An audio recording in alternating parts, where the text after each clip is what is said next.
Hello world! Now before I suffocate to death inside of this thing, because I don't have a filter on, it's actually closed off and not allowing air in or out. Let me take this thing off. Hello. This is going to be the third video about the Charlie Kirk assassination that has happened. We've learned a lot more. We've had time to really brew on it. I will never regret the first video. I'll never regret the second video. But I wanted to go ahead and make a third video. And I promise this will be the last one. After this, I'm going to go back to talking about trains. And hopefully, I'm going to only have to ever talk about trains. Hopefully. This is just a reaction to seeing evil and having to smite it down. Nothing more than that.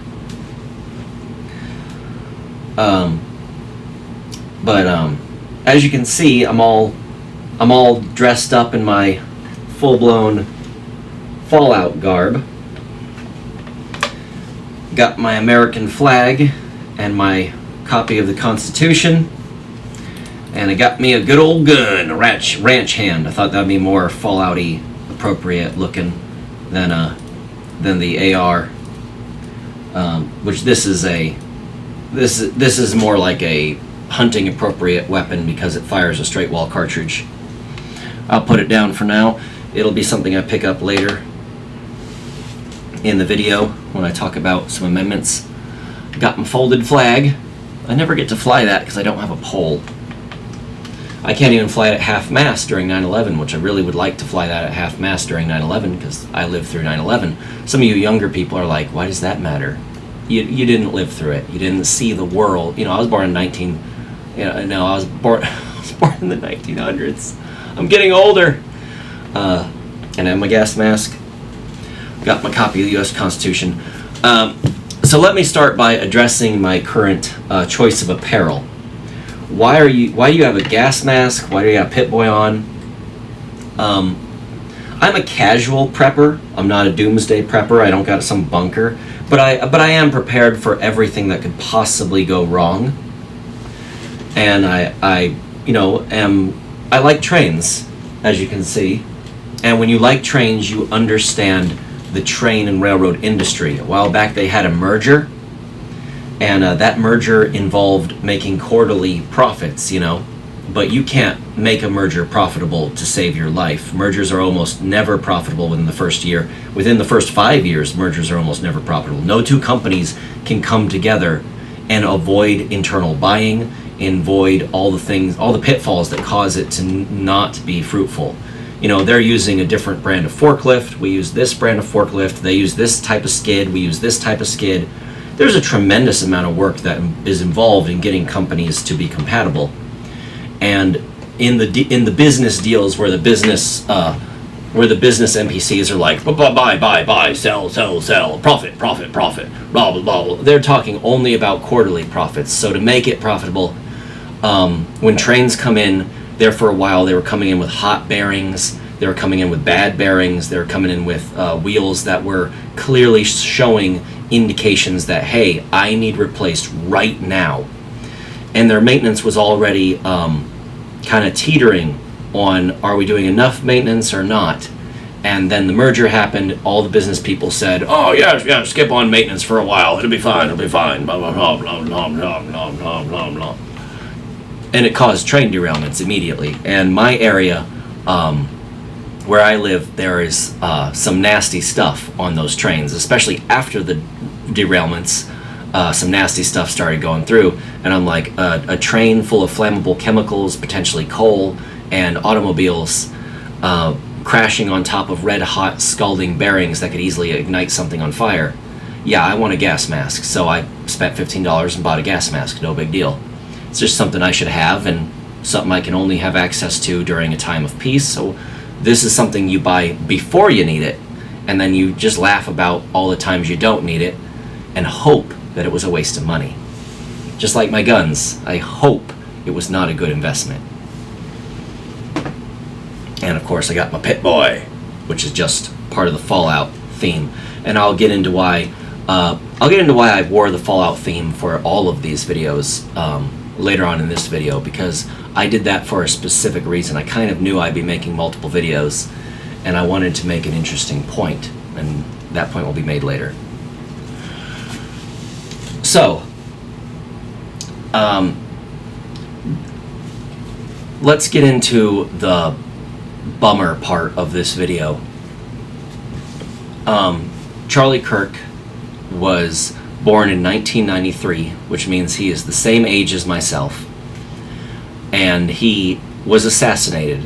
He was shot and killed near instantly from where he was shot. I watched it live, and my knowledge of the human body and my knowledge of guns, my knowledge of where to aim and where not to aim, what to do, told me he ain't gonna make it. It would be beyond a miracle of God for him to make it. And I'm saying that as an atheist. It would be beyond to expect him to make it. So it wasn't going to happen. I knew immediately. But then, of course, I watched that live, and I also watched live True Evil. I saw True Evil. And I'm not just talking about the shooter, although the shooter is definitely true evil. I saw something truly disturbing. A man has just been killed, and his bodily fluids are now a misting particulate in the air that could very well be coating you. Some of these people are coated in a very fine mist of his blood, depending upon where the wind was blowing. And you could have it on you. And in the midst of having that on them, there was a man who cheered and celebrated his death. The news tried to spin it, and he's been trying to spin it as a distractionary tactic. No, I've seen distractionary tactics in other shootings. During the Vegas shooting, an individual in the crowd, who I can't speak to his political beliefs or what he thinks or how he feels, but he did perform a distractionary tactic. He stood up while everyone else was running and fleeing. And this was a mass shooter, someone who is targeting him, someone who's targeting as many people as possible.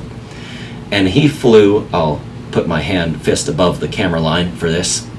He flew the bird towards the shooter while being shot at. Now, luckily it was bump stock fire, so couldn't hit the broadside of a barn. All the deaths happened initially from what could have just been semi-auto fire. Even if you just had a hand-loaded weapon, you could have probably hit more targets. But the shooter didn't know anything about guns. He was just a rich guy who could afford anything he wanted. And he was mowing down the center of the target field. So after that, the dude's just firing bullets in the grass. He's just looking to get as many victims as possible to talk about the story. And there was a guy there flying him with a bird, attracting attention. That's what attracting attention looks like. It's mocking the shooter and getting him to come towards you. That's not what happened during Charlie Kirk's assassination. What happened then was very clear from my eyes and from anyone who's seen it, was irrefutably celebratory. Was irrefutably a man who might have known what was going to happen, or might have heard some people saying it, or it might have just been coincidental. It might have just been the shooters planning this, communicating with these people, and he's just gossiping with these other people, not connected at all, and they say, wouldn't it be great if, and then they say words that should never be said, and then in the moment where he sees it happen, and the particulates in the air, and it's on his face, he turns, and he performs a celebratory pose, looking directly back at where the shooter very well could be. And I suspect he was looking directly at the shooter. I do not know. I'm not a forensic expert. Someone would have to break down the video, track his eye motion, and see if he was actually making eye contact with the shooter. That's still up in the air. The news is currently protecting him and saying, oh no, it was this. Nah, man, I saw the video. I saw you. I saw what was in your heart. I think you should address that in yourself. And that is wrong. That is so wrong. And the same goes to all the people online. You know, I witnessed true evil, true uncaring for your fellow man after Charlie Kirk's assassination, as so many people took to social media and celebrated it, and then were surprised when they got fired. Well, yes, Remember when you fired a lady when she made a bad joke? The plane took off, she turned off her cell phone, plane flew, plane landed, and now she didn't have a job. You managed to do that in the time in which she could not delete the post or defend herself. Yeah, that's the cancel culture you created, and under its rules you should also be held liable for your actions. And if a private company don't want you working there, especially in their HR department, while you celebrate the death of a man, yeah, I completely understand. You probably need to be unemployed for a while and really rethink your life. And the sad part is that people are being fired from very expensive jobs. You know, if you are head of the HR and DEI and also complaining about crippled people department of some major corporation that has nationwide spread, probably should not be making brash social media posts just because you think something in the moment. Probably should have a little bit of tact. And I'm really sorry to Charlie Kirk's wife and his children that's what happened, and also that's what it took for people like me to wake up and realize I need to make this video, I need to speak more boldly, I need to change the world I live in and how I interact with it. I'm sorry that's the price that had to be paid, but it's the price that was paid, you know. And I don't want to use these words incorrectly right now. So I'll make the full quote, and I think a bastardization of that quote serves it better. So I'll make the full quote. To quote Hillary Clinton, "You never let a good crisis go to waste." That's the quote from an yes, a hurricane has happened, and now I shall take flight. You know, she gets on her broomstick, and she goes to take advantage of something. We're not going to take advantage of something. That's not the quote I'm going to say. That's the wrong quote. Never let a good crisis go to waste is not what we should be saying here. I would say that since the blood has been paid to the Tree of Liberty, since it's already been paid out, let's get the most for our money. The price has been paid, so let's get the most for our money. Let's do the most that we can, the most good, the most benefits, so that that sacrifice is not made in vain. I wish there was something more catchy I could say to that, but I don't feel like I can say something as catchy as "never let a good crisis go to waste." Instead I'm just saying the more mature the debt's been paid, or not even the debt, it's just the price has been paid. Let's get the most for our money. And I can't imagine how much had to be paid in personal cost to his wife and his children, who will probably never see this video, but on the off chance that they do, because that feels like something that you'll watch a lot of, you know, I can't imagine.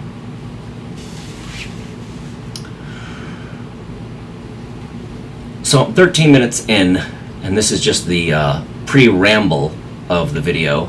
Not preamble, pre-ramble. Haha! Wording goodles! Let's get into what I wanted to do for this video. And what I wanted to do was I wanted to talk about the U.S. Constitution. Because I've been watching all these videos about Charlie Kirk, and I've also been seeing videos in connection with that, them talking about our rights and civil liberties, and how much the left has been cultured by schools, public schools, from kindergarten all the way up until college, to disregard foundational texts of our country, to disregard everyone based on the ism or the ist or the diagnosis. You know, if you say, you know, the Muslims from this country, they beat women who show their hair in public, so I don't think we should let in 300,000 of them into this one community where it is common for girls to go out to the beach. You know, xenophobic, we don't have to listen to you now. And it's like, oh, well, I'm concerned about men and women sharing the same bathroom, especially when children are involved. It's like, oh, oh, you're homophobic, you're genderphobic, you're some kind of phobia. We don't have to listen to you now. They do that. We don't have to listen to you now. We don't have to listen to you now. Silenced, silenced, silenced, silenced. We're part of the left. And I think that's the clip that people will use when they're trying to silence me. That's the clip. People will use that when they're trying to silence me. They'll take one frame of that image and they will use that to not have to listen to my words. But there is a phrase in the Constitution, or in the foundational text of our country, that addresses that, because the Founding Fathers were smart. They knew that when you build heaven, the people born in heaven look at you like you're a monster.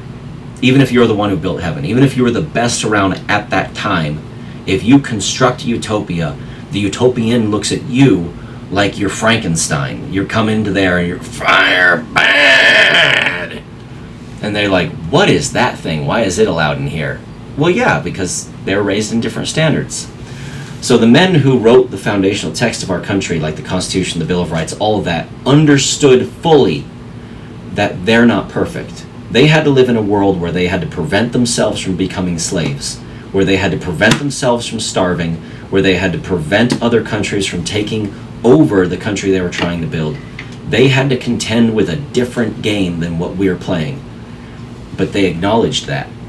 They said, we hold these truths to be self-evident, meaning they let go. They didn't say, I am the great King Gazambablam, and by my word, these words are therefore more important than any other words said before me. No, they didn't say that. They said, we hold these truths to be self-evident, and then they gave it away. So when you pick it up, say it like it's your own words. Say it's the words said by someone who is a duplicate of you, who you have no qualm with. And then just ask yourself if these words are powerful enough to be self-evident, if they stand on their own merits. That's all you gotta ask. Alright, I'm gonna make a cut in the video, and then I'm gonna read.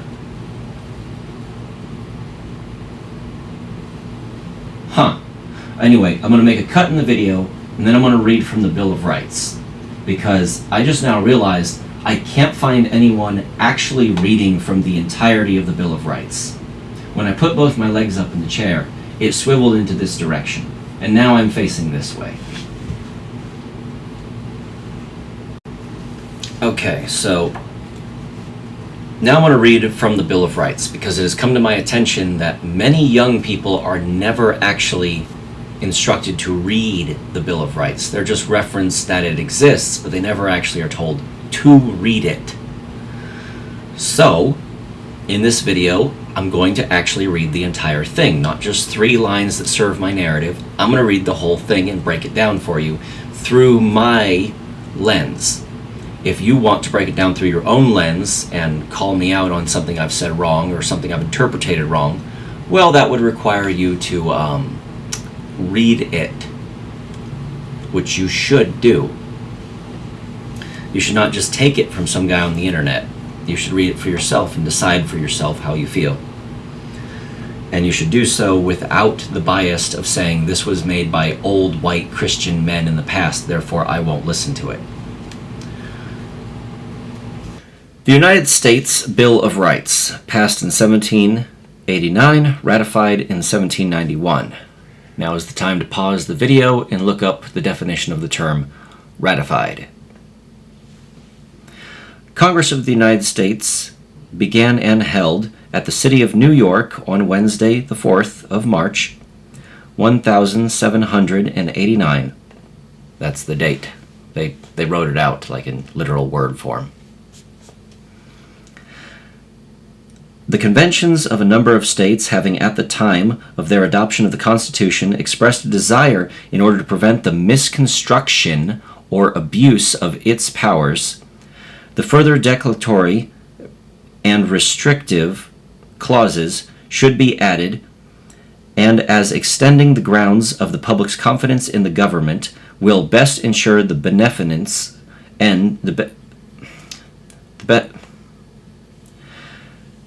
You know what I'm saying. The beneficence,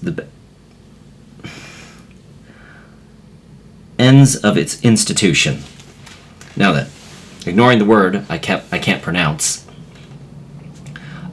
there's a part of that I would like to just stop and talk about, which we're going to be stopping all through this. So if you don't want the commentary on the Bill of Rights, I suggest you probably go to another video and type that in. But misconstruction or abuse. It's not just saying abuse, it's saying misconstruction. What does that mean? Misconstruction. Well, if you write down a law that says, let's say you're starting a homeowners association. I don't know why you would do that willingly, but let's say you're doing it. And you say everyone within the HOA has the right to paint their home any color or pattern they want. Well, someone with malicious intent would start the immediate misconstruction of your phrasing of that. And their misconstruction would be like, oh, as long as it's not offensive. They would add a new clause somewhere else down the line after you've left or something, and they'd say, oh yes, you can do that, but we've also ruled as long as it's not offensive. So you can't write the N-word in large letters against your home. All right, well, that's reasonable. That seems reasonable, but it is misconstructive. That's the first brick of laying down something evil to try and undermine that. And then eventually they'll be like, well, this symbol over here is kind of offensive. This color is just not the right color for this neighborhood. It's awfully offensive, or it's awfully garish, it's awfully imposing. Well, now you can paint any color you want as long as it is amber orange. We've decided all of them will be amber orange. Paint any color you want as long as it's amber orange. So you've gone from being able to paint anything you want to only one thing that they have designated. That's how misconstruction works. And it works for any of these amendments. If you want to misconstruct them, you start passing laws and saying, I'm not denying you the right to bear arms. I'm saying you can't have a gun with a barrel length of 5 feet. You know, or something like that. It's always some kind of restriction that they say is not a violation, but it's a restriction, it's a slow step, it's one more brick, it's one more brick, it's one more brick. That's misconstruction, and we've already gone far past that violation. But you'll never see that part read out loud in schools, you'll never see that part talked about in the news. They will not read that part out loud, because then it would be very clear that we have already crossed that threshold long ago, and it's time for us to be pushed back onto the proper constitutional side. Amendment 1. Congress shall make no law respecting an establishment of religion or prohibiting the free expression thereof, or abridging the freedom of speech or of the press, or of the right of the people to peacefully assemble to petition the government for a rigorous of grievances. Now, what does that mean? Let's break that down. Now, obviously, we have the religious freedom protections, obviously, and the religious freedoms should be protected under a form of expression and speech and the ability to talk and to connect with others, because, you know, that's what kind of religion is. It's you know, the books, the gospel, the language. But we also have the or abridging. The prohibits the free expression thereof, or abridging the freedom of speech. What does that mean, to abridge something? So if you've watched Dragon Ball Z, you probably know about Dragon Ball Z Abridged, the perverse version of something. It's like free speech, but it's not quite. You know how Dragon Ball Z Abridged is like Dragon Ball, but not quite. We've made a funny abridged version. Well, if you have a version of the abridged freedom of speech is anything kind of speech code you find on a college campus. College campuses typically have an abridged version of the freedom of speech. They'll have some ridiculous rule that says only girls can answer a question first. And if no girl wants to answer a question, then the question shall not be answered. That's an abridged version of the freedom of speech. Or they might have some weird speech code that says you can say whatever you want as long as it doesn't make other people feel uncomfortable. Well, what does that even mean, uncomfortable? Me saying that I'm an atheist might make a Christian feel uncomfortable. So that's the abridging of the freedom of speech. It also guarantees the freedom of the press to function and perform their duties. So the phrase, I'm with the press, filming something, doing something, recording something, does actually mean something. That is a constitutionally protected activity. And because the state has abused their authority to try and disrupt the First Amendment so often, there's usually like all kinds of clauses for other laws that are like, just go ahead and enforce them, but oh wait, you can't enforce them under these certain conditions because it will violate the First Amendment. I think a good example of that is truancy. You cannot enforce truancy if they're currently engaged in First Amendment protective activities or something. So even if the child is 100% truant, has missed school multiple times, if he's missing school today to protest something or to talk about something, then yeah, you can't do anything. It's just like we have to wait for him to be done, because you cannot violate the airing of grievances towards the government, the assembling and peaceful protest, the religious category. You cannot interfere with that. And it makes sense. It does make sense when you actually break it down. And the First Amendment is the protection of other people to say things you dislike. It is not only the protections of you to say things you like, it's the protections of other people to say things that you dislike. Because otherwise it's pointless.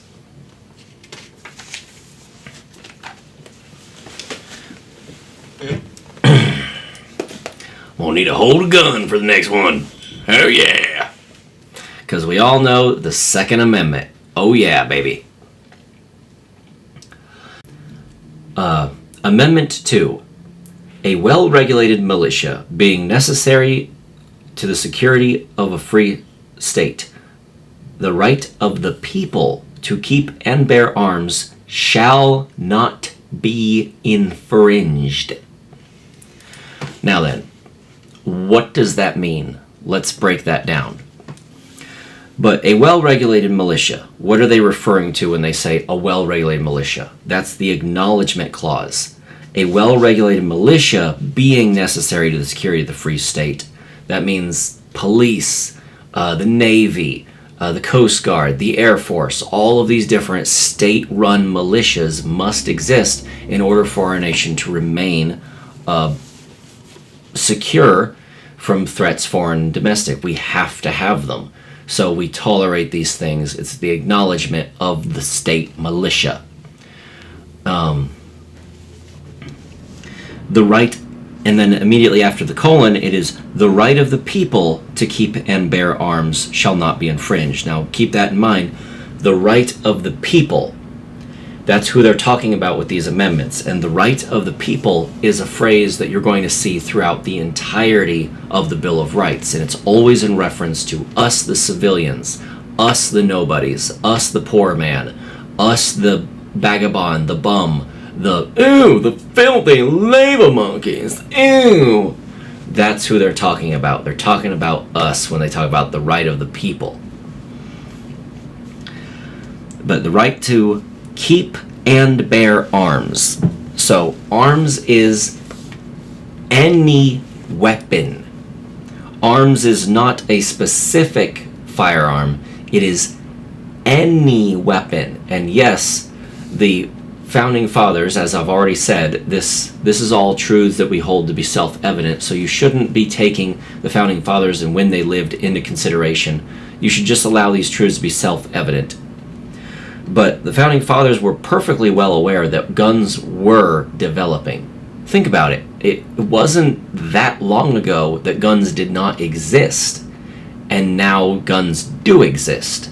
It wasn't that long ago that no gun was rifled, and then at the time of the writing of these things, they were seeing rifled guns entering the market.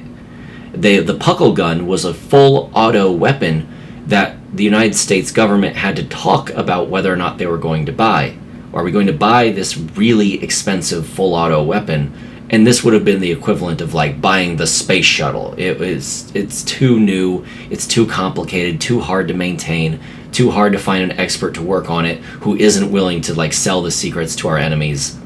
It's just too much. And these were farmers, fighting back a revolution against the state-run militia.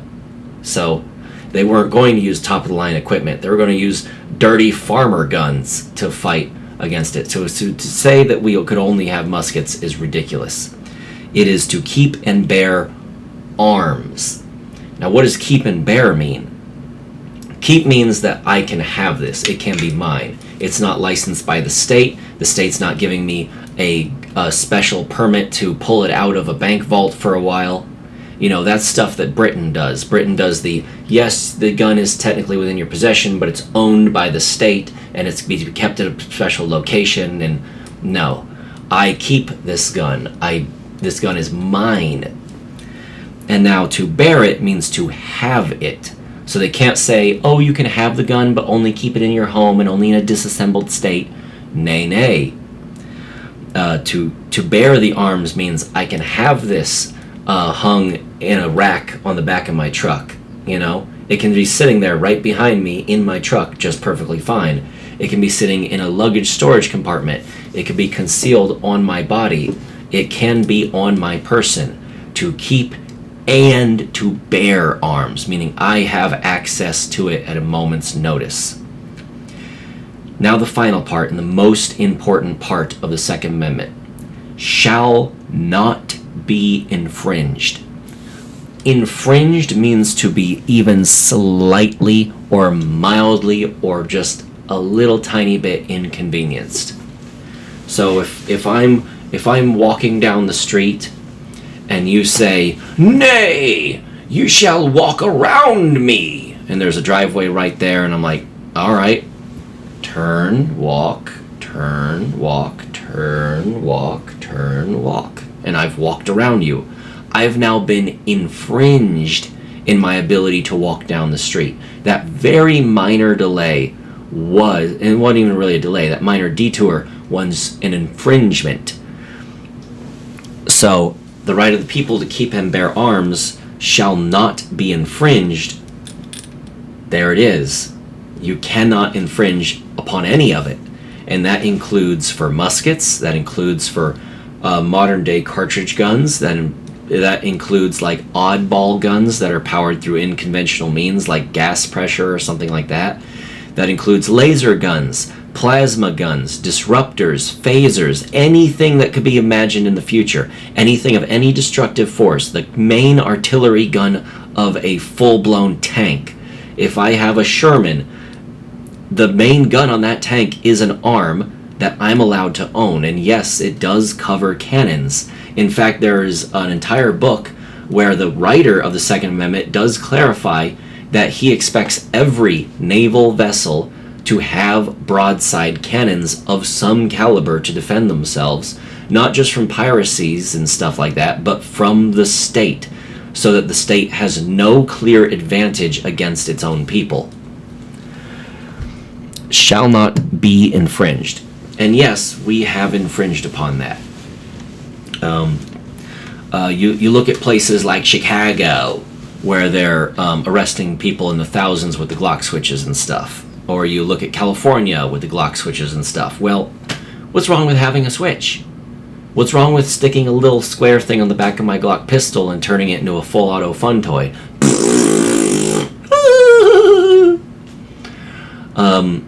What about that is inherently criminal? Well, you say, oh, you use it in crime. Well, good, you won't hit the broadside of a barn with that. That's just not set up for full auto. So, whatever. And even if you could, even if it was a perfectly accurate, functional, reliable weapon, so what? Gun is gun. If the state can have it, I should be able to have it. And yes, the state does employ full auto against its citizens. It does it in a disturbing amount.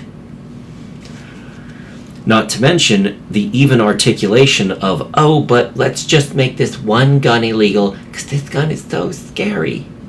That's still misconstructive. That's still putting those bricks of the evil empire. You're still putting down the foundation work to undermine the Constitution. So it should have never even been brought up. It should have been, well, guns happen and we have to find a way to take down bad guys before they can take down good guys. And that's the cost of living in a free society. That's the cost of living in a society where guns are available and where you can actually perform things. Now, that's where people pull up words that are very triggering, like you think you should have unfettered access to firearms, unfettered, like we cannot find you. Well, prohibited people are prohibited people, or people on probation or whatever. That's the state's job to check up on those people. Maybe you shouldn't have done something that was a crime, but why should that affect me if I've not committed any crime? Next we have the Third Amendment. And the Third Amendment, for me, is very revealing about the people who attacked the First and the Second Amendment. The Third Amendment doesn't get talked about enough. The Third Amendment states, no soldier in a time of peace shall be quartered in any home without the consent of the owner, nor in a time of war, but in a manner to be prescribed by law. Now, so what does that mean? It means that during a time of peace or a time of war, the state may not, under any circumstances, bring soldier McJohnson, and knock on my door and say, he's going to be staying in your spare guest room. No, he will not. Even in a time of war, even if with soldiers are outside on the streets fighting against other soldiers, and I'm looking at the tans and the greens fighting each other, and then they look over at my home and they say, hey, can we quarter soldiers in there? No, I don't need to be a target. My home doesn't need to be a target. You don't need to be searching my belongings or trying to look for proof that I'm a spy or trying to deprive me of my liberties or anything. No, and I don't want you talking to my kids or anything. Nay. So that just pushes soldiers out of the home. When the auditors first started their stuff and auditing the First Amendment and Second Amendment and stuff, I heard people joke, why is there no Third Amendment auditor that points at government buildings and laughs, haha, you can't stay in my home without my permission? Well, there's a good reason why we don't have those auditors. Because if we need those auditors, something terrible has just happened. And also, if you were to even breathe on that amendment, it immediately shows that you want to quarter soldiers in someone's home. But why is it that when you breathe on the Second and the First Amendment, you have all the best of intentions, but the Third Amendment, we now see who you are. You've pulled off the mask. I secretly am spying on you with people of the state. And what you have to understand is they put that in there because that's what Britain did. Britain often quartered soldiers in people's homes to spy on them under the guise of safety and under the guise of this and that. So, just as much as the First and the Second are infirm, you can't touch them, you can't violate them, even though we already have, the Third is firm. You can't touch it, you can't violate it, even though we technically probably already have somewhere, and we need to stop those violations. We don't need to just say, oh, we'll throw out the Constitution and whatever. We need to stop those violations. Amendment number 4. The right of the people to be secure in their persons, houses, papers, and effects against unreasonable searches and seizures shall not be violated, and no warrants shall be issued but upon probable cause, supported by oath and affirmation, and particularly describing the places to be searched and the persons or things to be seized. Now then, let's break down the Fourth Amendment and talk about what that means. So, the right of the people, of course, that's us, that's the peasantry, that's the United States citizen, the good old, just American people. And you'll notice if anyone ever argues against the Second Amendment again, that it's talking about the militia, it's using those special words again. The people, the right of the people in the Fourth Amendment, the right of the people in the Second Amendment. So they're always talking about the people when you're talking about the Bill of Rights, is the rights of the people. And notice they said the people. That didn't have to be changed to include more people. That wasn't starting out as the rights of only free white men. It was the rights of the people. Never needs to be changed because it's self-evident who they're talking about. They're talking about everyone. At a time in which everyone was not guaranteed to be included, they knew how to write this in such a way that it could apply to everyone, just under the right conditions if certain things had fallen into place. They knew what was up. But it's to be secure in their persons, houses, papers, and effects. Now, what is persons? Meaning my pockets cannot be searched without my consent. My effects, so if I have a trunk with me, a backpack, if I put the backpack down on the ground and I'm standing there giving a stretch, an officer can't say, oh, you've abandoned this, I'm going to go ahead and search it. Nope, that's an effect. That's something that's with me. And also my papers, which means if I have like some kind of book with me or some papers in a briefcase or this or something, an officer can't just crack them open and start reading them to try and look for hidden meanings or spy codes or whatever. He can't just start searching. And it's against unreasonable searches and seizures. Now, the term protect against unreasonable searches or seizures means that you cannot, without reason, start searching through a ridiculous degree of items. So that's now the burden of the state to show, in a court of law especially, that they needed to search these items. They needed to look for these things. They weren't just ripping your entire life apart for the fun of it. And I would say where that really applies is when they're searching like vehicles for drugs. They're obsessed with finding drugs inside of vehicles because it's a revenue stream for the state. They bust apart your dash panel in a way that you obviously couldn't have been hiding drugs in there, because how would you put that all back together? You know, if they pull out a welder's torch to start unwelding your car and they start poking holes in it, that's likely an unreasonable search. It's not reasonable to conclude that someone would rebuy a car for a little tiny bit of marijuana.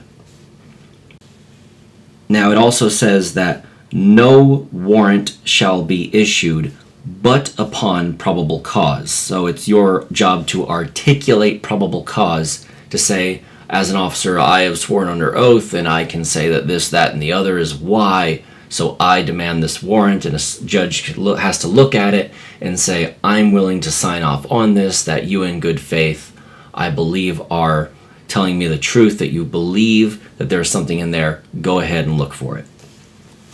But then even when they do get a warrant, they have to describe the exact items, persons, things to be searched and or seized. So if I'm not under arrest and they have an arrest warrant for someone who is not me, they may not arrest me.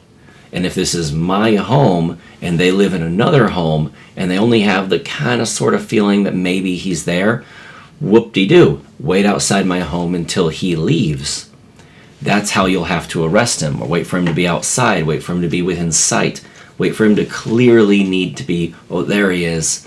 You can't just say, well, let's just search every single home he goes to in the hopes of finding him. Nay, nay, you may not do that. Especially because of the abuse that could cause. Is like, oh, we are looking for this guy, but we also know he goes here. We'd like to get in there and look around. Let's go ahead and march right on in there.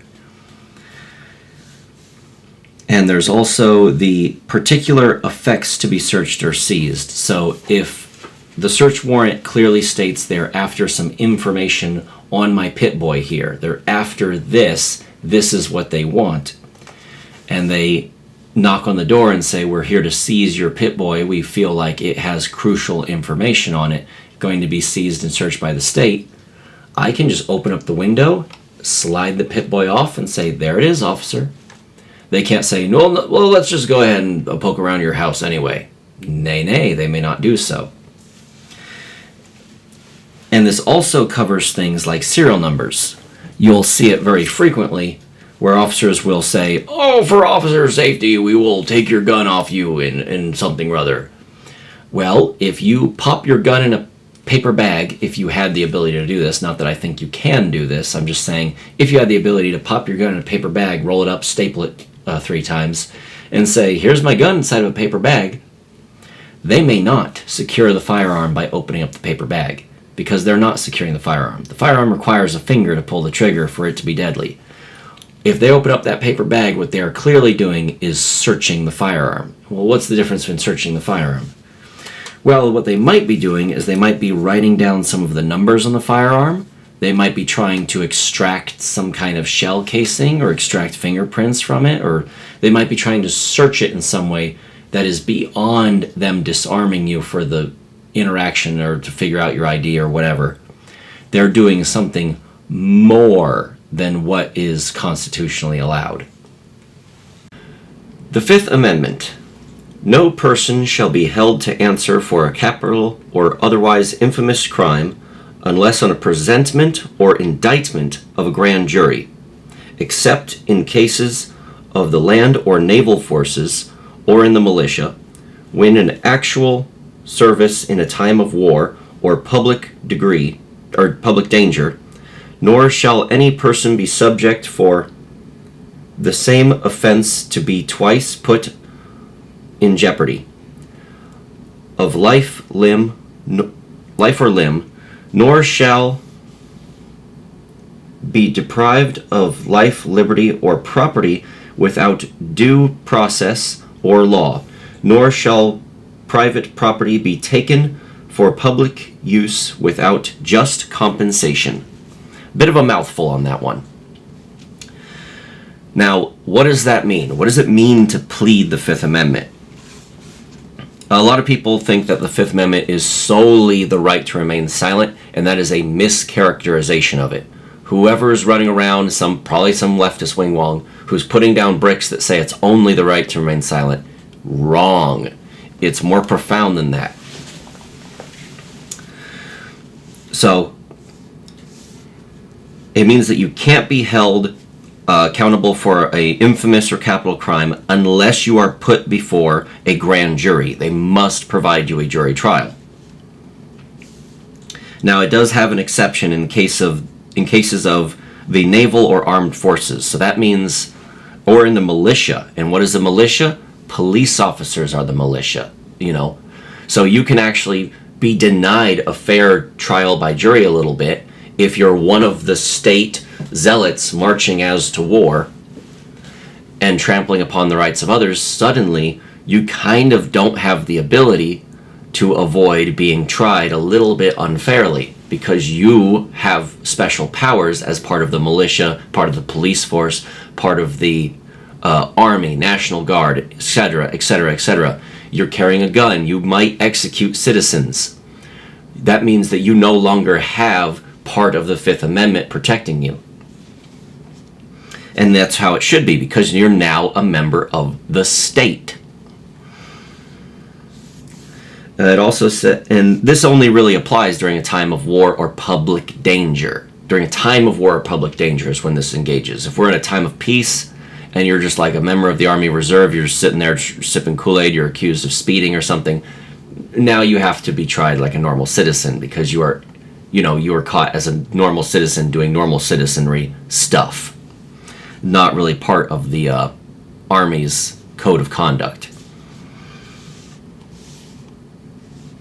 It also is double jeopardy. You cannot be tried for the same exact crime twice. So you robbed a bank, you were accused, they found you either guilty or not guilty, and then later on they didn't like the way the trial went, so they're going to try you again now that like a national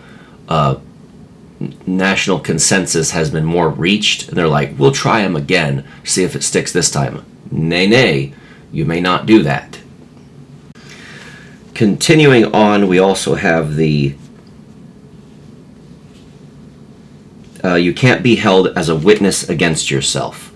So if I'm accused of robbing the bank again, they cannot force me onto the podium and say, okay, tell us exactly what happened when you robbed that bank. Because of the way language works, because of the little limericky tricks, it is possible that me as a witness against myself makes no sense. I'm obviously biased. I'm going to say I didn't do whatever it was. But also, the aggressive questioning, the little tricks that you can use with language, you could easily fool a jury into believing I'm guilty of something I didn't do by just making me muddle my words, making me nervous on the stand, aggressively attacking me. And now suddenly I really don't have the right to remain silent anymore, do I? Or now I'm being held as witness against myself. And this definitely applies, in police custody. Once you plead the fifth in police custody, police officers have to stop talking. They cannot continue to berate you. So, and we've seen this numerous times. They're in violation, and every single word between here and here has to be thrown out of a court of law. Can't be submitted, but also they're still gaining that information unlawfully, so they should be punished for that. So they got a young man, he's in custody. Turns out he's really not old enough to be held accountable for anything. They're not telling him why he's in the back of the car. They haven't told him anything. They just suspect him of something in the ether, but they're not telling him what it is. And he's like, I'm not going to give you anything. I'm not going to give you my name. I'm not going to give you my ID. I'm not going to tell you who I am. Just let me go. And he chooses to plead the Fifth Amendment. Then they start talking about CPS. They start getting in there and talking about what happens to, they keep on talking to talk, trying to get him to talk. That's a violation of the Fifth Amendment. You got to give him an attorney. You have to start charging him with something officially. You got to start writing down paperwork, or you got to let him go. You can't just keep berating him in the hopes of getting him to speak. And they always treat that like they're not doing anything wrong. You are doing something wrong when you do that. It is wrong. Going on, we also have the you can't be deprived of your property. You also can't be first, you can't be deprived unfairly of like your property, your liberty, your life, meaning they can't engage any sort of punishment or seizures against you without the due process to say that you actually committed a crime, obviously. But there's also the taking clause here, where it's, nor shall a private property be taken for public use without just compensation. A while back we did violate this. A while back, a man was held up in a family's home, and during the time in which they are seizing that man from the property, the police officers had a choice to either kill that man quickly and protect the property of this private family, or they could get in there and try to get him out alive and do a bunch of stuff. Well, long story short, they blew up every single wall of that home and rendered the structure completely uninhabitable for human life, and even had to deny the family any access to it, obviously taking the structure and home. And then they said, well, because we gave it back to you, it's not a taking. It's not us taking your property. Well, if they take my phone and smash it to pieces, put it in a blender, and give me back the dust, they've still taken my property. Giving me back the dust doesn't return the phone in its functionality and value to me. So that was a huge violation, and they somehow got away with it because it went through arbitration, and the courts never really saw it. They never got to go before a jury. It was a huge violation. And they often violate this on the behalf of companies. You may not take private property unless it's for public use, and you must do fair compensation. A while back, there was the man who armored up a bulldozer, the killdozer, and he bulldozed the entire town because he was pissed. And that's because the town was doing every little trick to try and take his property from him and then give it to this other private organization, this big concrete company. And this is abundant and frequent throughout America, where they'll do some kind of trickety trick to like take a guy's property and say, this is for public use. Wait, we've changed our mind. It's no longer for public use. Let's sell it to this private corporation. And yes, the lobbyists were talking in my ear the whole time, getting me to do this. You can't take property for private venture use that you think will benefit the public. Nay, it must directly be for public use, such as road infrastructure, such as parks, such as something like that. And it has to be in that public use for a number of years before the state can eventually let go of it and sell it off to private interests. And you still have to give them fair compensation. And the fair compensation part is where a lot of people say they're not doing it. They're just not fair compensating. So we have many violations of that Fifth Amendment. It's not just the right to free speech or the right to remain silent. It's not just the right to remain silent, sorry. Moving on to the Sixth Amendment.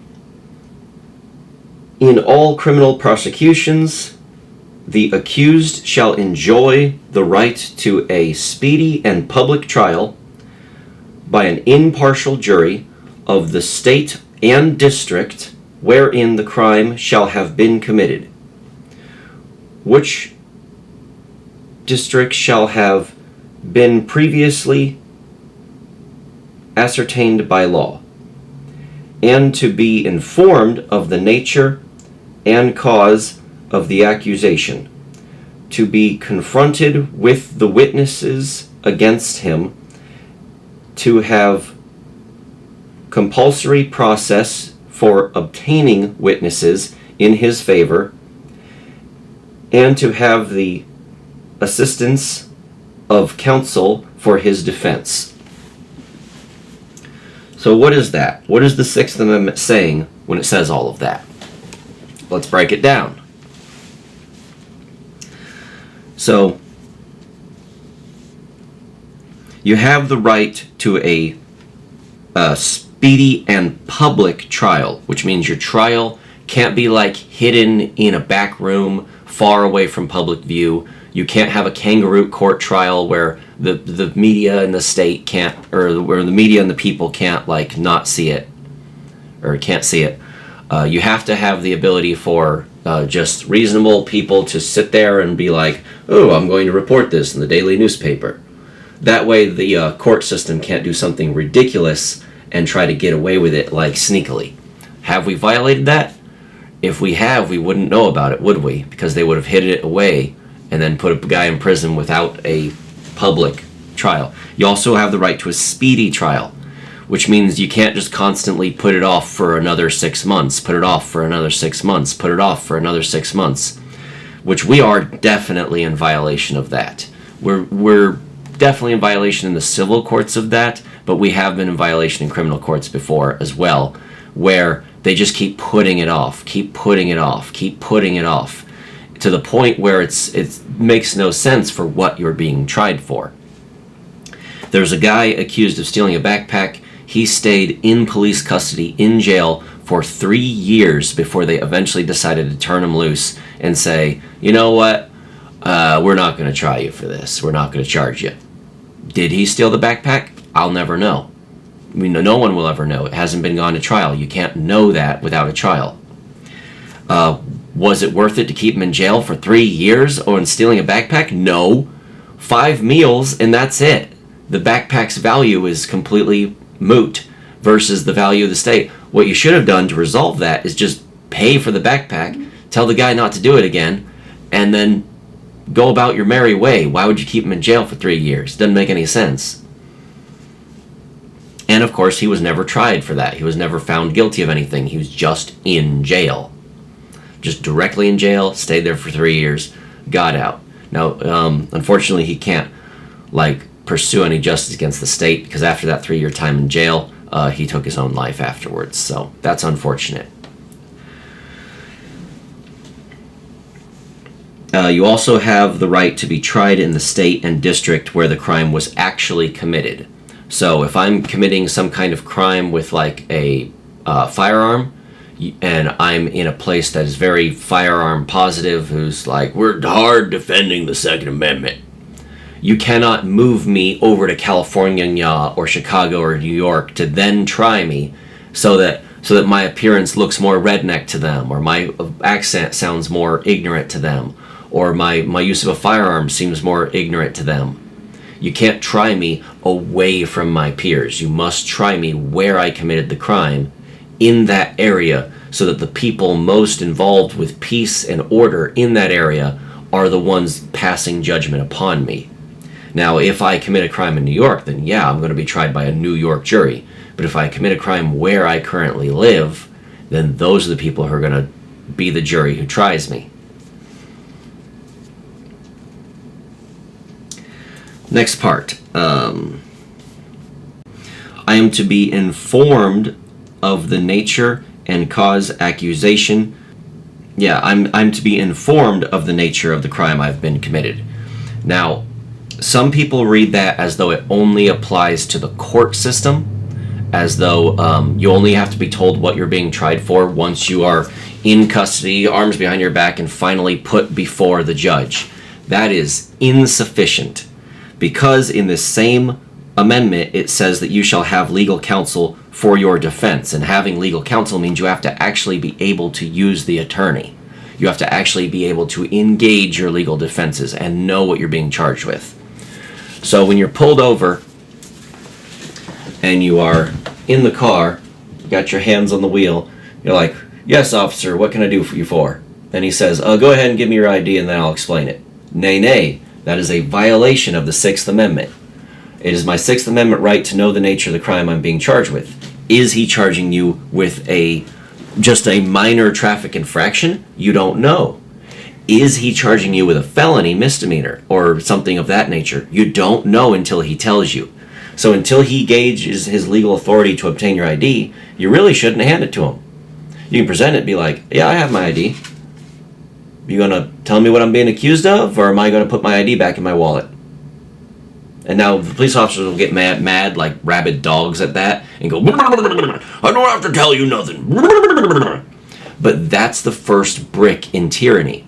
That's them laying down a first brick, and it's going, we don't have to tell you what you're being charged with. It's to our benefit to make something up later after we acquire your ID. Because whatever it is they're charging you with might not well apply once they take your ID. They might be like, oh, we're going to go. Oh, this guy's perfectly legal. He has no warrants against him. He has no this. He has no that. He has no this. And, they might check the camera on their car and say, oh, he wasn't speeding. He stopped at the stop sign. They have to say it initially so that a little bit they can have egg on their face. And it's like, oh, yeah, I'm getting you for not having a tail light. And then they take the ID, walk back to the car, blah, blah, blah. They look up, they see that both my tail lights are working. They go, darn it, now I'm in trouble. But if you give it to them first, they can always say, well, he gave it to me willingly. He gave it to me willingly. I wasn't engaging any legal stuff. No. It was completely consensual. So we're already in violation of that. And all they have to do to be in compliance with that constitutional amendment, all they have to do to be in compliance with the Sixth Amendment of the Constitution is say, sir, I've pulled you over for speeding. Please give me your ID, and let's work this through. That's it. That's not hard. They don't have to get mad at that. And yet, they do.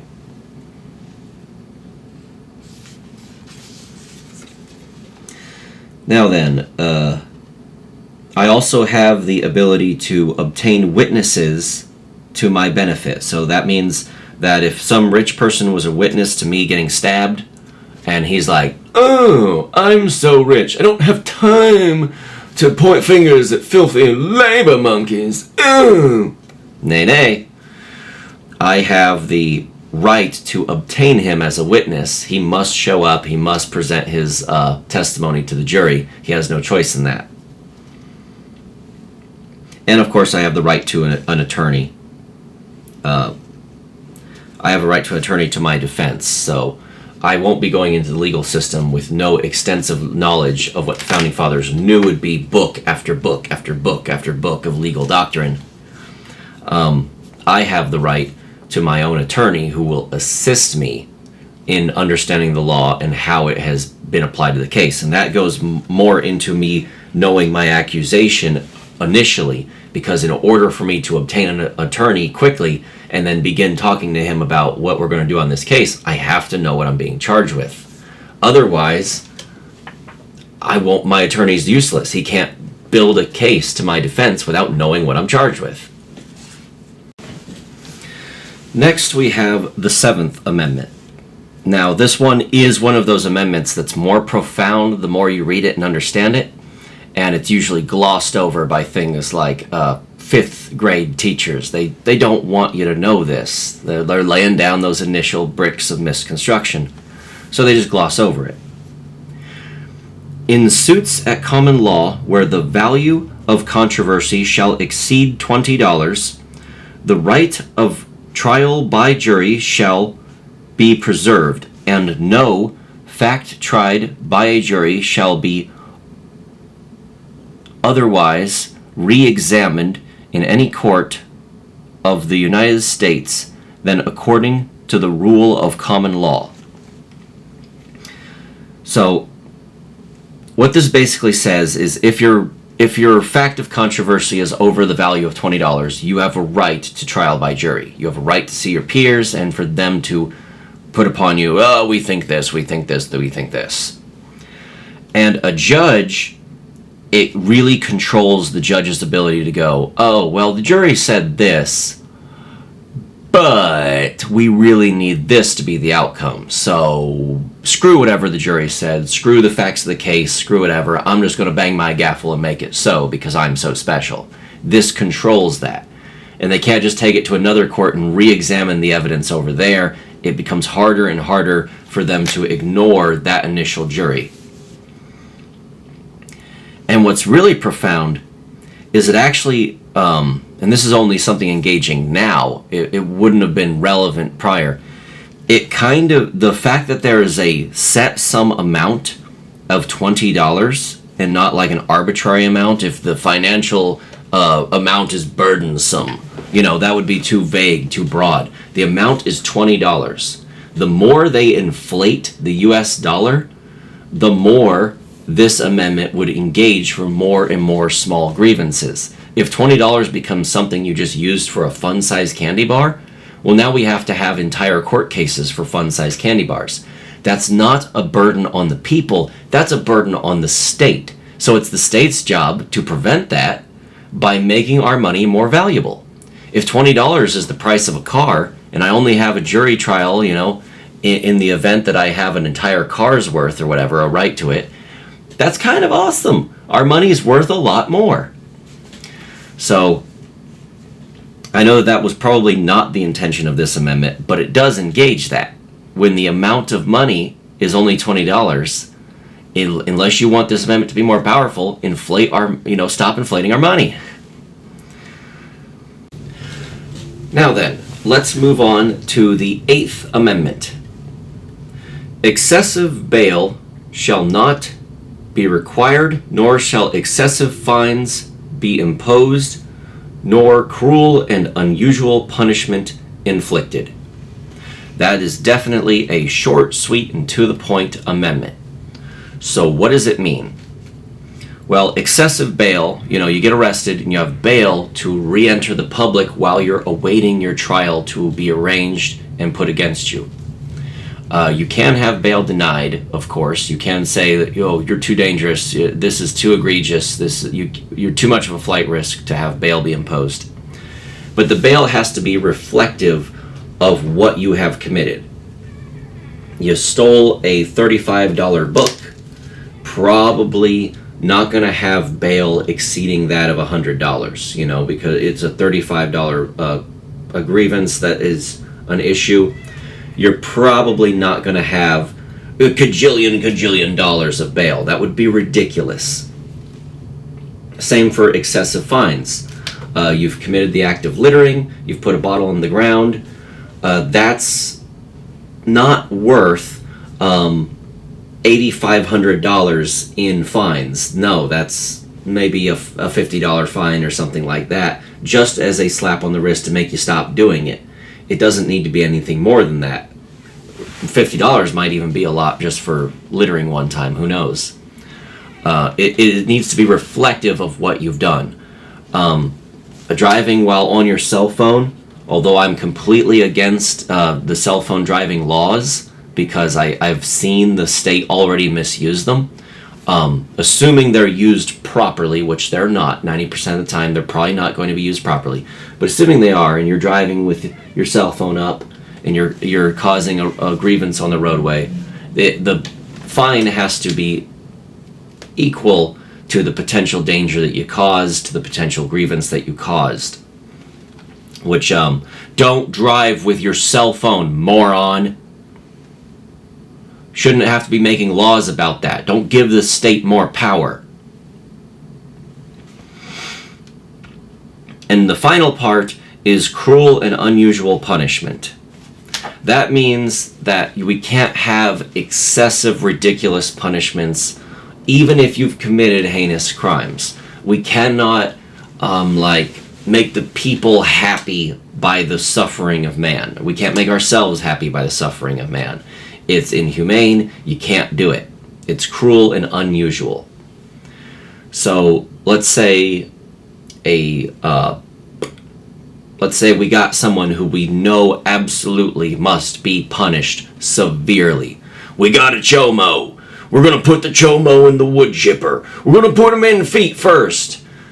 No, I'm sorry, you can't do that. You got to put him in head first. You can't put him in feet first and stop dulling the blades of the wood chipper. I see you dulling them over there. You're making them all rusty. Sharpen the blades, put him in head first. That's the humane and right thing to do. We can't do cruel and unusual punishment. I mean, he's mulch either way, but it just makes us better as a society that we can treat those who have not treated us with kindness with some amount of dignity and kindness. It's just a better way of being American. So you can't put them in feet first, you gotta put them in head first. Yeah, the chomo is mulch. I mean, I'm happy. Let's move on to Amendment number 9. The enumeration in the Constitution of certain rights shall not be construed to deny or disparage others retained by the people. So that's powerful. A lot of high school and grade school teachers are going to skip right over that as fast as they can because they need to brainwash an army. They need to lay down those bricks of misconstruction. But what that says is basically that this isn't a list of all the rights you have. It's a list of important rights you have, but it is not all the rights you have. I might have the right to use the bathroom. The courts can't say, oh, he doesn't have the right to use the bathroom. It doesn't say so. There is still more rights to be found, to be potentially added, to be potentially secured. Just because the common man at the time couldn't think that that would ever have to be considered a right doesn't mean it's not a right. And this is where leftists really screwed up. Because they didn't read the Constitution. That could have been the thing. That could have been the right that you were fighting for all along. But you couldn't articulate it properly because you weren't about extending the Constitution to some right that you had that you didn't know about. You were about destroying the Constitution so that you could impose speech codes and such on others. So I can't give an example really of a right that isn't really laid out in this Constitution for myself, but I'm going to say it's something like along the lines of me wearing a shirt. I have a right to wear a shirt. If a whole bunch of Muslims have moved to America and they're doing one of their strange rituals where they slap their chests until they scar with no shirt on, and I walk out and they say, take your shirt off and start slapping your chest. No. I have a right to wear a shirt. I have a right to not participate. That doesn't need to be said necessarily. And the other rights might do a good job of kind of lending to that and going, no. First Amendment right to freedom of religion. He doesn't have to participate in your religious nonsense. So it's a very short amendment, but man, is it powerful when you actually read it. All right. Moving on. Amendment 10. The powers not delegated to the United States by the Constitution, nor prohibited by it to the states, are reserved to the states respectively or to the people. That is the 10th Amendment of the Constitution. Now, let's break that down. What does that mean? What was so important that they had to put it at the very end of those last 10 amendments? Basically, it says that any powers to be, any I have the abilities that haven't been well laid out already, are reserved to us, the people whose firearms shall not be infringed, the people who shall quarter no soldier, the people. That's us, the people, or the state. That is New York, that is Ohio, that is Florida, that is Mississippi. The states shall reserve that power. So who's last at the dinner table and not getting all the extra stuff, the scraps? The federal government. The federal government will always be no down. Because the Founding Fathers knew our country would be huge. And having a powerful federal government that is powerful and reaching over everything and eating everything quickly throws some of the states under the bus. It throws the people under the bus. I should not be expected to constantly battle the federal government. I could battle the state. I'd much rather battle the county personally, but I could battle the state. But I can't battle the federal government, the giant organism. So the 10th Amendment knew that, and it reserved the state's power over the federal government. Where you're going to get a lot of backlash on that is in any conversation about the Civil War. That's when the Lost Causers come out and they say, it was about states' rights. Yes, it was about states' rights, but more importantly was the rights of the people. So it was a question not of if, sorry, my phone just went off, I apologize for that. It was a question not if the federal government had the rights to end slavery. Nay. That's what the Democrats will try to tell you nowadays, is the federal government had to come and save the day. Nay. The question was it the states' rights to maintain policies about slavery, or is it the people's rights to life, liberty, and the pursuit of happiness against the state? That was the question. And here's the weird thing. We didn't have a good answer. I'm sorry, we just didn't. We couldn't get that figured out and imposed properly. So, what happened? The Democrats declared a civil war. They seceded from the Union. The South had to be re-emerged. Blood was shed. The Tree of Liberty was watered. And then what happened? The ground was consecrated with the blood of tyrants and patriots alike. And what happened? Freedom happened. We got better. We became the first nation to actually have a free people with no slavery. Britain would try to claim that and go, we are the first. How them children doing? They are working hard in the mills for no pay. I shall go this way now and not talk anymore. So that is the 10th Amendment. And All of them are very powerful amendments to the Constitution. All of them are your rights. None of them should be undermined. This is the foundational brick of our society, and misconstruction should have never happened. At the start of this video, I said I would explain as to why I was in full Fallout gear. Well, that point is very simple. I am in full Fallout gear to illustrate a point about our foundational texts, about our Constitution, about the Bill of Rights, about all of it. It works without an established government. The thing that everyone gets wrong about post-apocalyptic media, about disaster movies, about the end of the world, the thing they get wrong about it all is that our nation stops. No, it doesn't. These truths are self-evident. Any man or any woman who picks this book up and is in some survivalist colony, even if it just consists of 20 people, congratulations, you are now the start of a new America. All you have to do is read them and apply them. You don't even have to apply the more ridiculous laws that we've made for the modern era. You can just go to the good old-fashioned Constitution, and immediately your town will flourish and prosper, because this book, although made of ink and paper, it was written in blood, paid for in blood. And its freedoms are irrefutable.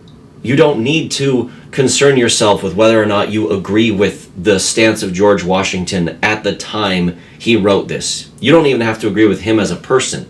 These truths are self-evident. You don't even have to fly them under the Star-Spangled Banner. You don't need the same flag. You only need the Bill of Rights. So the reason I'm wearing Fallout gear is to illustrate that you crazy leftist wingwongs who are constantly trying to start a war, even if you destroy every single thing about this nation, the Bill of Rights will still remain. Our Constitution, our ideals will still hold value. And even in a post-apocalyptic wasteland, just a small number, a handful of people rising up and forming a community with those laws as held valuable will be more powerful than anything you could ever hope to have. Your weird communist dystopian dream in which someone is elected king will always be worse off. What made this modern era of peace? What made this modern era in which countries are just not going to war with each other? It was America. It was not Britain. It was not the EU. It was not the joining of different countries into the United Nations. No, they didn't make peace at all. It was every other country having to compete with America. That's what made the modern world of peace and prosperity.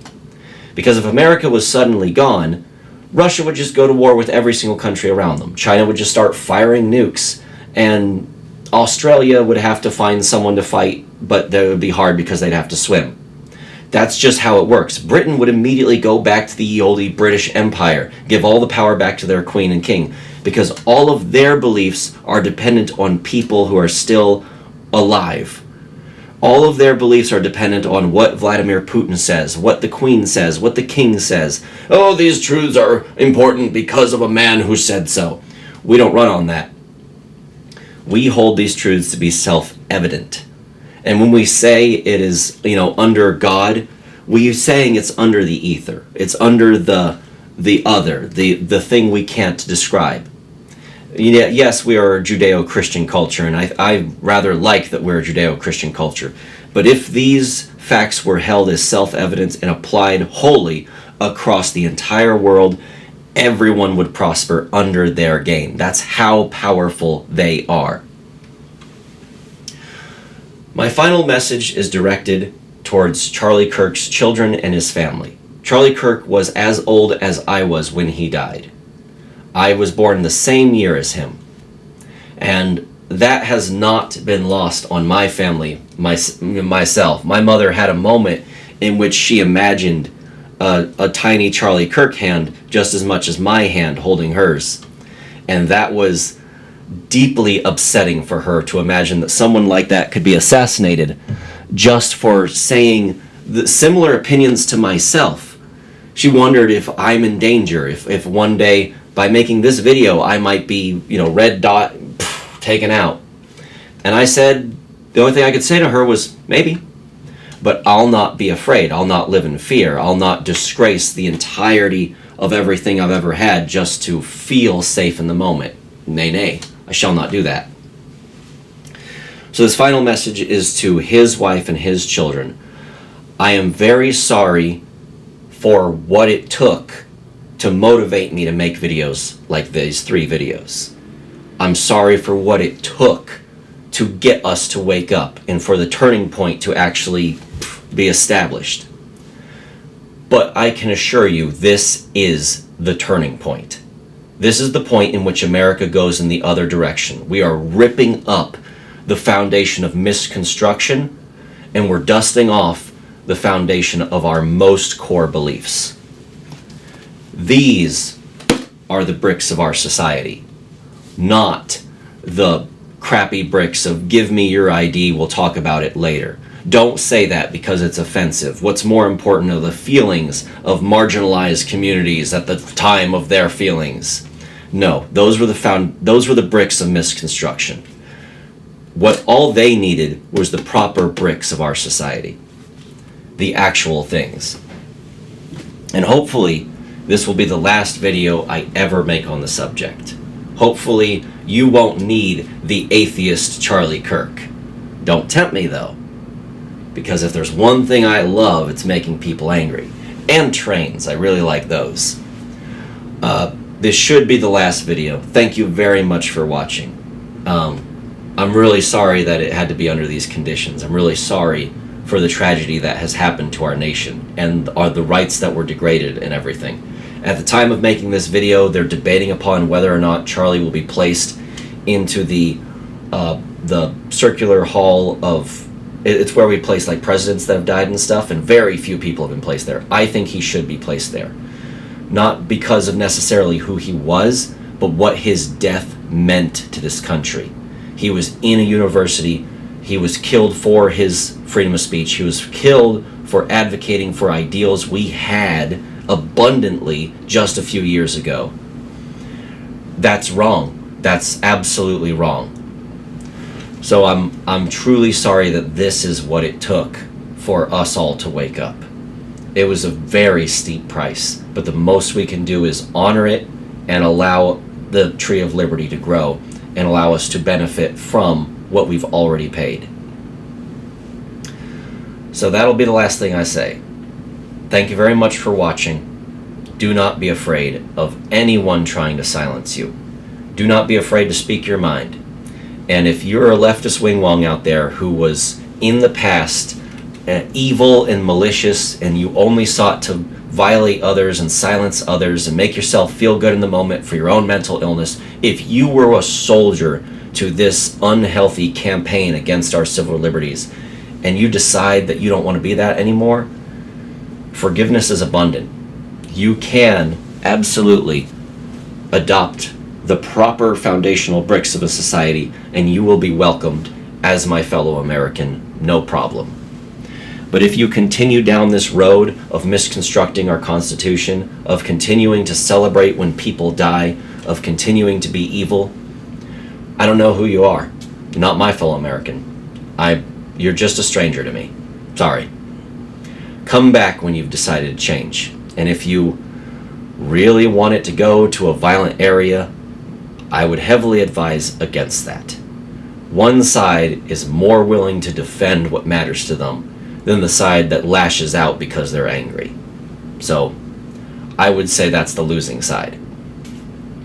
Thank you very much for watching. I hope you enjoyed this video. I'm not going to ask you to like, comment, and subscribe on something like this because this is not what my channel is about. But thank you very much for watching anyway, and I hope you have a wonderful day. With that being said, I'm going to have to say goodbye.